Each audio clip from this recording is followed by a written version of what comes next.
ان الحمد للہ الصلاۃ والسلام علی الاشرف الانبیاء والمرسلین نبینا محمد صلی اللہ علیہ وسلم وعلی آلہ واصحابہ اجمعین۔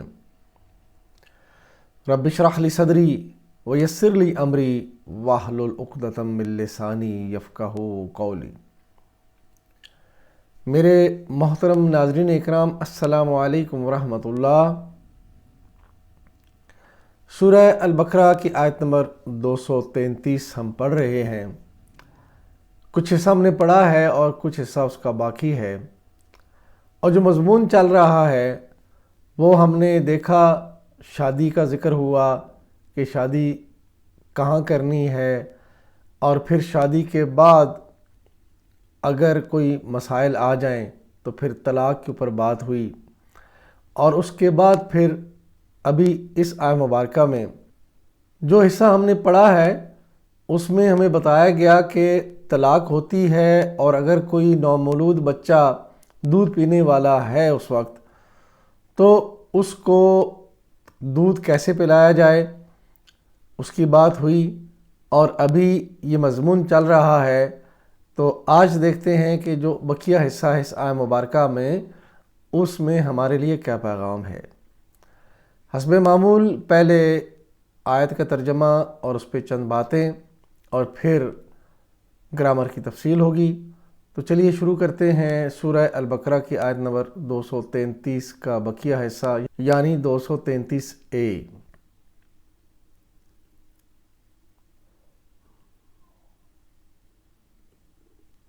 اعوذ باللہ من الشیطان الرجیم، بسم اللہ الرحمن الرحیم۔ پچھلا سبق جو ہم نے پڑھا تھا اس میں جو آخری بات ہم نے پڑھی تھی، وَعَلَى الْوَارِثِ مِثْلُ ذَلِكَ،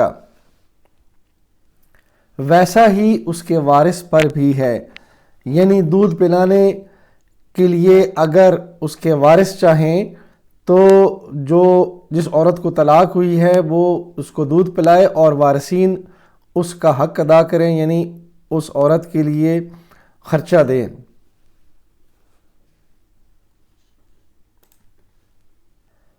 فَإِنْ أَرَادَا فِصَالًا عَنْ تَرَادٍ مِّنْهُمَا وَتَشَاوُرٍ فَلَا جُنَاحَ عَلَيْهِمَا وَإِنْ أَرَدْتُمْ أَن تَسْتَرْضِعُوا أَوْلَادَكُمْ فَلَا جُنَاحَ عَلَيْكُمْ إِذَا سَلَّمْتُمْ مَا آتَيْتُمْ بِالْمَعْرُوفِ وَاتَّقُوا اللَّهَ وَاعْلَمُوا أَنَّ اللَّهَ بِمَا تَعْمَلُونَ بَصِيرٌ۔ لیکن اگر فریقین باہمی رضامندی اور مشورے سے دودھ چھڑانا چاہیں تو ایسا کرنے میں کوئی مضائقہ نہیں، اور اگر تمہارا خیال اپنی اولاد کو کسی غیر عورت سے دودھ پلوانے کا ہو تو اس میں بھی کوئی حرج نہیں، بشرطے کہ تم ادا کرو جسے معروف طریقے پر تم ادا کرتے ہو۔ اللہ سے ڈرو اور جان رکھو کہ جو کچھ تم کرتے ہو سب اللہ کی نظر میں ہے۔ محترم ناظرین، آپ نے ترجمہ سنا۔ بالکل واضح بات ہے کہ اس آیت مبارکہ کا جو مضمون ہے وہ یہ تھا کہ اگر بچہ رہ جائے اور ماں باپ طلاق لے لیں تو پھر بچے کے لیے کیا ہوگا؟ اس بچے کے لیے دودھ پلانا تو ضروری ہے، اور اگر والد چاہے کہ اسی والدہ جس کو اس نے طلاق دے دی ہے وہ اس کو دودھ پلائے تو پھر اس کا حق ادا کیا جائے، اس کو خرچہ دیا جائے۔ اور آج جو حصہ ہم نے پڑھا ہے اس میں یہ ہے کہ اگر والدین دونوں، یعنی جو باپ اور وہ جو عورت جس کو طلاق ہوئی ان کا بچہ ہے، اور دونوں اس بات پہ راضی ہو جائیں کہ ٹھیک ہے ہم دودھ چھڑاتے ہیں، تو پھر باہمی رضامندی کی وجہ سے ہوگا، اور دونوں فریقین چاہیں گے تو پھر اس بچے کو دودھ کسی دوسری عورت سے بھی پلوایا جا سکتا ہے، لیکن اس کے لیے بھی شرط ضروری ہے کہ جس کو یہ ذمہ داری دی جائے اس بچے کو دودھ پلانے کی تو اس کا حق ادا کیا جائے۔ اور حق کیسے ادا ہوگا؟ معروف طریقے سے۔ معروف طریقہ کیا ہے؟ یعنی معروف کا مطلب جانا پہچانا، معاشرے میں سب کو معلوم ہو کہ یہی طریقہ ہے، یہی رواج ہے، اور اس کی جو مناسب قیمت ہوتی ہے وہ بھی معروف سب کو معلوم ہو، تو اسے کہتے ہیں معروف، یعنی اس میں کسی کو اعتراض نہ ہو، تو وہ جو اس کا معاوضہ ہے طے کیا جائے اور اس کو ادا کیا جائے۔ تو یہ اس آیت مبارکہ کی تفصیل اور اس کی تھوڑی سی تشریح تھی، بڑی سمپل ہے، اور یہ معاشرے میں عموماً اس طرح کے واقعات ہو جاتے ہیں۔ تو اس طرح کی صورتحال میں اللہ تعالیٰ نے اپنی مخلوق کے لیے سارے بندوبست رکھے ہیں، اور یہ اگر ہمیں معلوم نہیں ہے کہ ایسی صورتحال میں کیا کرنا ہے تو پھر ہماری اپنی کمزوری ہے۔ اللہ پاک نے یہ دین، یہ قرآن اور نبی اکرم صلی اللہ علیہ وسلم کی جو زندگی ہمارے سامنے ہے، یہ دنیا گزارنے کے لیے جو طریقہ کار اللہ نے دیا ہے وہ سب کچھ کلیئر اور واضح ہے۔ یہ ہماری بدبختی اور یہ ہماری کم علمی اور بدنصیبی ہی کہہ لیں کہ ہم ان چیزوں سے ناواقف ہیں، اور دوسری سب سے بڑی جو میں سمجھتا ہوں کہ یہ ہمارے لیے بدبختی ہے کہ ان چیزوں کو ایڈریس نہیں کیا جاتا، اور ہمارے ممبروں پر دوسری قسم کے ہی باتیں ہوتی ہیں، ایک دوسرے سے لڑائی اور اپنے فرقے کی تبلیغ اور دوسرے فرقے کی تکفیر ہوتی رہتی ہے، اور یہ بڑی انفارچونیٹ بات ہے کہ معاشرے میں جو مسائل ہیں وہ عمومی طور پر لوگوں کو پتہ نہیں ہوتے، اور پھر جب ایسی صورتحال بنتی ہے تو سب سے پہلے تو اس میں بحث و مباحثہ، جھگڑا، ایک فریق چاہتی ہے ویسا ہو، دوسری چاہتی ہے ویسا ہو، حالانکہ اس کا حل موجود ہے۔ تو یہ ضروری ہے اس حال میں کہ ہمیں اللہ کا کلام سمجھنا ہے، کم از کم زندگی میں ایک بار اس کا ترجمہ تو پڑھیں، جو بھی ترجمہ آپ پڑھنا چاہیں ضرور پڑھیں، اور اس کے بعد تفسیر بھی پڑھیں، تاکہ ہمیں پتہ چلے کہ ہمیں اللہ تعالیٰ نے دنیا گزارنے کے لیے کیا پیغامات دیے ہیں، کیا ہماری ذمہ داریاں ہیں، کیا ہمارے ایک دوسرے پر حقوق ہیں، اور اللہ تعالیٰ کی بندگی کرنے کے کیا طریقے ہیں۔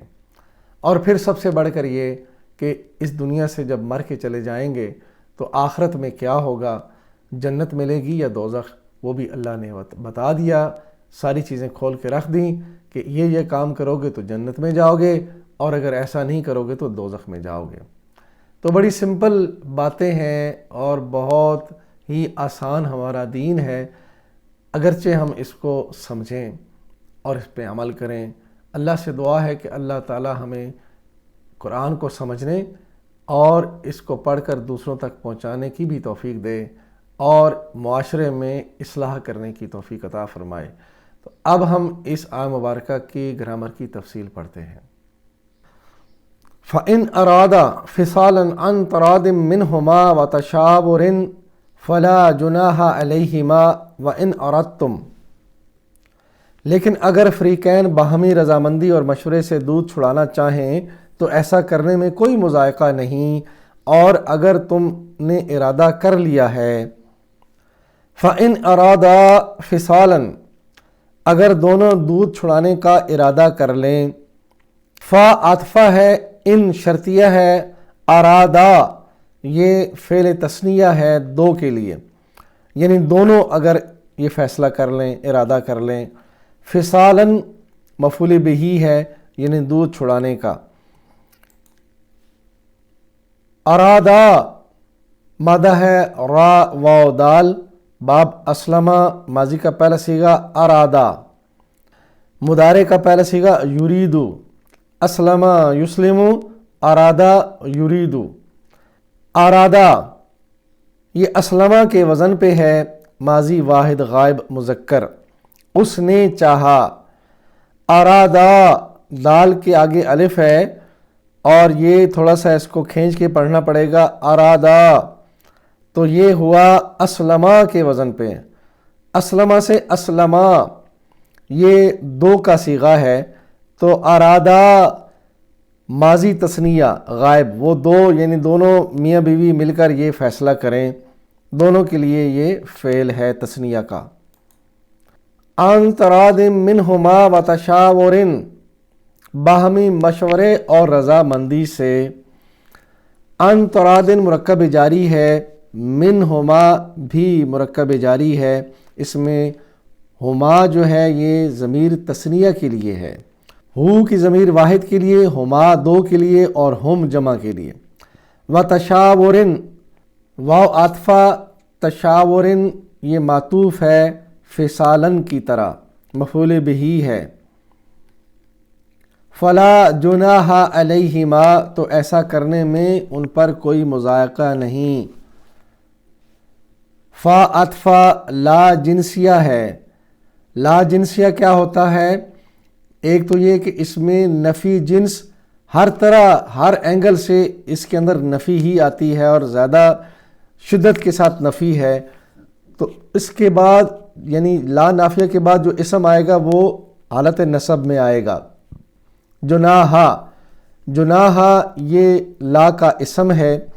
علیہما علا اور ہما مل کر مرکب جاری بنے، ہما اس میں ضمیر تثنیہ غائب کے لیے یعنی دو کے لیے ہے۔ وَإِنْ أَرَدْتُمْ اور اگر تم نے ارادہ کر لیا ہے، واو عاطفہ ان شرطیہ، اردتم فعل ہے، اس کی تفصیل دیکھیں گے۔ اردتم مادہ را واو دال، باب اسلم ماضی کا پہلا صیغہ، ارادہ مضارع کا پہلا صیغہ، یریدو اسلم یسلم ارادہ یریدو۔ اردتم اسلمتم کے وزن پہ ہے، ماضی جمع حاضر مذکر، تم سب نے چاہا۔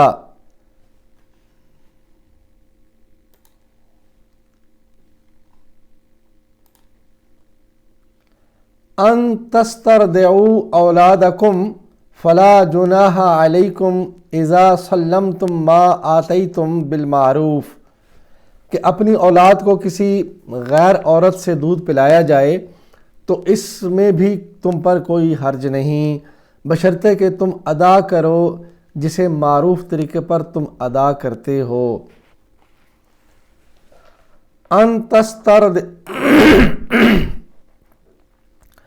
ان تسترضعوا اولادکم کہ اپنی اولاد کو کسی غیر عورت سے دودھ پلایا جائے۔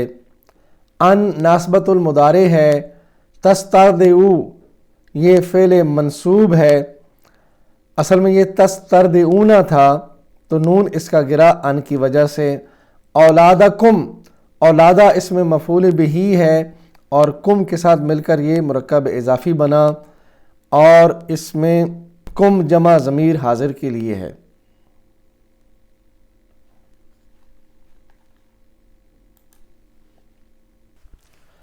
تسترضعوا مادہ را ضاد عین، باب مزید فی کا استغفرا، ماضی کا پہلا صیغہ استرضعا، مضارع یسترضعو، استغفرا یستغفرو، استرضعا یسترضعو۔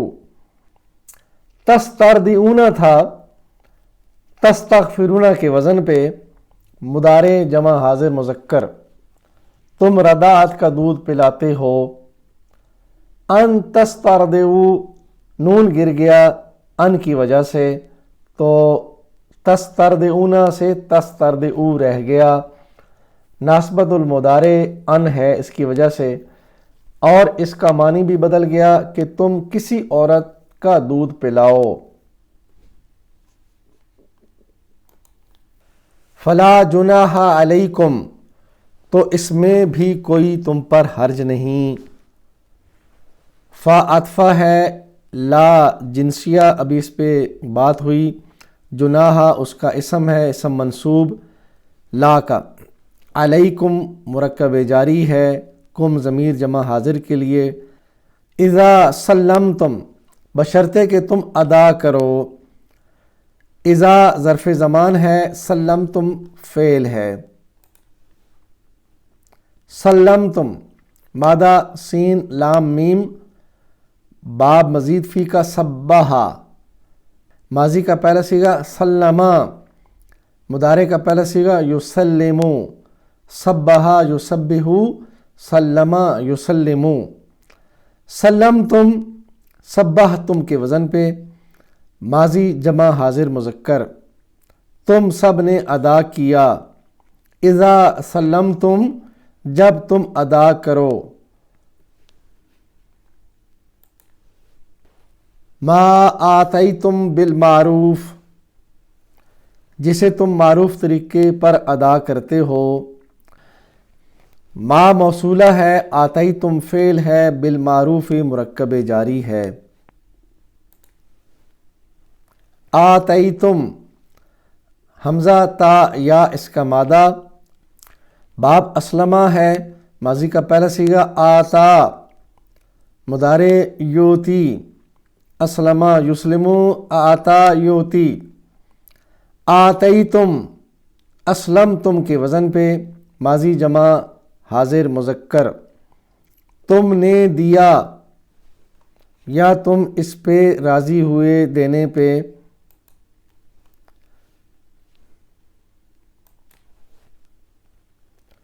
واتقوا اللہ واعلموا ان اللہ بما تعملون بصیر، اللہ سے ڈرو اور جان رکھو کہ جو کچھ تم کرتے ہو سب اللہ کی نظر میں ہے۔ واتقوا اللہ اور اللہ سے ڈرو، واو عطفہ، اتقو فعل امر ہے، اللہ مفعول بہ ہے۔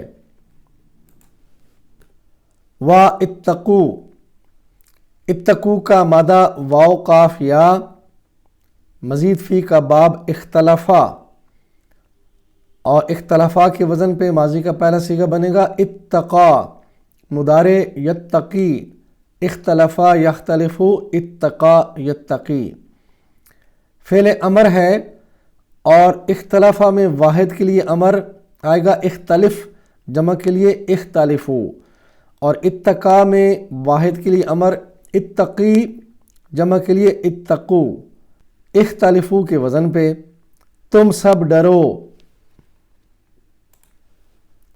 وَاعْلَمُوا أَنَّ اللَّهَ اور جان رکھو کہ اللہ، واو عاطفہ، اعلموا فعل امر ہے، انا حرف ناصبہ، اور آگے انا کا اسم منصوب اللہ، حروف ناصبہ کے بعد جو بھی اسم آئے گا وہ حالت نصب میں ہوگا، اور حروف ناصبہ جو ہیں یہ انا و اخواتہا، انا کی بہنیں، انا کانا، لیتا، لکنا، لعل، یہ حروف ہیں، ان کے بعد جو اسم آئے گا وہ حالت نصب میں ہوتا ہے۔ بما تعملون بصیر، جانتا ہے جو کچھ تم کرتے ہو سب اس کی نظر میں ہے۔ بما مرکب جاری، تعملون فعل ہے، اور بصیر خبر ہے انا کی، انا کا اسم اللہ اور بعد میں اس کی خبر آئی بصیر کی شکل میں، اور یہ اسم مرفوع، خبر مرفوع حالت میں۔ تعملون کا جو فعل ہے اس کی تفصیل دیکھتے ہیں۔ تعملون مادہ عین میم لام، باب سامیہ، ماضی کا پہلا صیغہ عاملہ، مضارع یعملو، سمع یسمعو، عاملہ یعملو۔ تعملون تسمعون کے وزن پہ، فعل مضارع جمع حاضر مذکر کے لیے، تم سب جو عمل کرتے ہو اللہ اس کو جانتا ہے۔